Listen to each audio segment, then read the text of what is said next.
উনি বলে পাটনামি করো বদলি শোকস তোমার প্রস্তাব দে এবারে রুমে বলে যাইতাম এক্সচেঞ্জারে রুমে বলে যাইতাম বেড়ারে বলে খুশি করতাম আর নাহলে আমারে বলে বদলি বলে করে দিব। নাম কি নাম আবুল খায়ের, নির্বাহী প্রকৌশলী আমার অফিসে।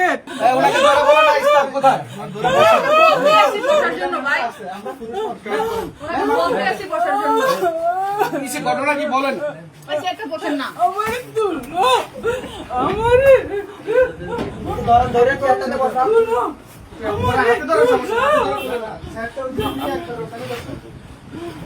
এক্সিএন অফিসের উপরে থাকে আরো কর্মচারীর উপরে থাকে আমারে অনৈতিক ভাবে কয় আমি বলে রুমে বলে যাইতাম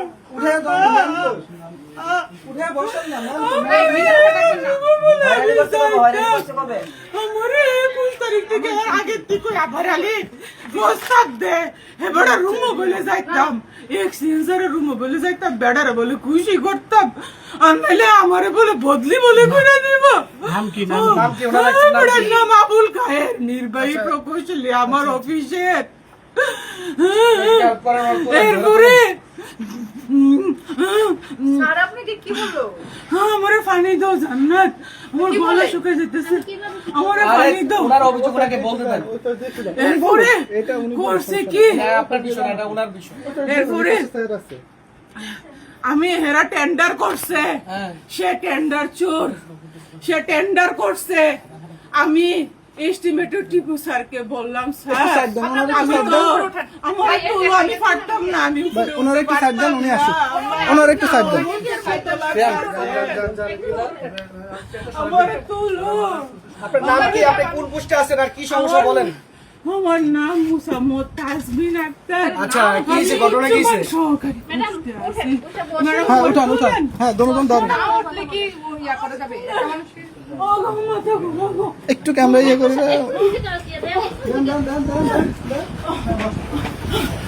আমাকে উনি অফিসে আসার পর থেকেই করতেছে। কত মাস কত দিন? এটা প্রায় 2-3 মাস ধরে উনি এটা করতেছে। যাক, এটা যেহেতু কোনো লিখিত প্রমাণ নাই, উনি আমাকে মৌখিক ভাবে বলে, উনি তো অনেক চালাক, উনি আমাকে মৌখিক ভাবে বলে, এই জন্য আমি আর এটার পদক্ষেপ নিতে পারতেছিলাম না, সে কারণে আমি চুপ ছিলাম। কিন্তু না, আমার কাছে মৌখিক কোনো প্রমাণ ছিল না, লিখিত বা মৌখিক কোনো প্রমাণ ছিল না। উনি অনেক চালাক। উনি আমি যখন উপরে খাইতে যাইতাম, উপরে আমি খাইতে যাই, এখানে রান্নার ব্যবস্থা আছে, এখানে উপরে পুরা আবাসিক সবাই থাকে, এখানে 3 থেকে 4 জন কর্মকর্তা থাকে, অফিসিয়াল নিয়ম থাকার কোনো ব্যবধান নাই। আমি এগুলা বলি স্যারকে, স্যার আপনি কিন্তু অনৈতিক কাজ করতেছেন, আপনি কিন্তু উপরে থাকতে পারেন না স্যার, আমাকে কিন্তু কর্তৃপক্ষ শোকজ করে দিবে স্যার, আমার কিন্তু চাকরি চলে যাবে স্যার। উনি বলে পাটনামি করো বদলি শোকজ তোমার। আমারে বুঝাও। আমি স্যারের কইলাম, স্যার আপনি যে লাস্ট যে টেন্ডারটা করলেন 19 প্যাকেজের, আপনি যে লটারিটা করলেন স্যার, আমি তো কইতাম পারি না, মেমু বই সাইয়া আমি দেখি স্যার এই লটারির উইনারদেরকে আপনি পে অর্ডার সঠিকতা যাচাই করার জন্য চিঠি দিছেন স্যার। সেই স্মারক বই আমার লেখার কথা স্যার, ওই স্মারক বই আউটসোর্সিং লেখে, এই ব্যক্তি আউটসোর্সিং লেখে আমার স্মারক বই।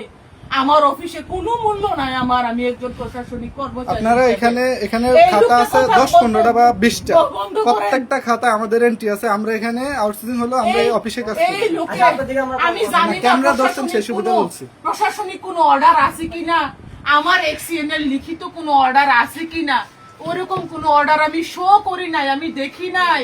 তারা যে মেমু বইটা তারা যে লিপিবদ্ধ করতে পারে, এই অর্ডার তো আমি দেখি নাই স্যার, তো আমাকে দেখাই নাই।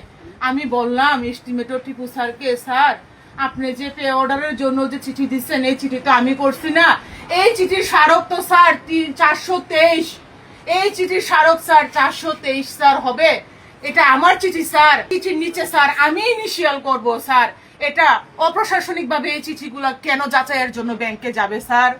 তখন টিপু স্যার আমাকে বলে, নয়া ফোন্দে বাল উঠছে, অফিসারকে আসেন কাউন্টার করতে, চার্জ করতে। আমি বলি স্যার আমি তো আপনাকে চার্জ করতে পারি না, আমি কর্মচারী স্যার, চার্জ করার ক্ষমতা স্যার আমার নাই। স্যার আমি প্রশাসনিকভাবে জানতে চাইছি স্যার আপনারা কেন এই টেন্ডার নোটিশ যে লটারি যে করবেন, কেন নির্বাহী প্রকৌশলীর আদেশে সই করা একটি পত্র আপনারা কেন দাখিল করেন নাই স্যার? এই পত্র তো আমি দাখিল করার কথা। কোন সময় অফিসে অডিট হইলে এই প্রশ্ন তো আমি সম্মুখীন হব, আপনি কেন এই টেন্ডারের লটারি প্রকাশের তারিখটি আপনি নোটিশ বোর্ডে দেন নাই এবং কর্তৃপক্ষকে অবগত করেন নাই? তখন কি আমার চাকরি থাকবে? আমি এখানে প্রশাসনিক দায়িত্বে আছি, আমার কি প্রশাসনিক বিষয় সম্পর্কে প্রশ্ন করার অধিকার নাই? আমি কি জানতে পারি না আমার স্যারের কাছে? পারি কি না?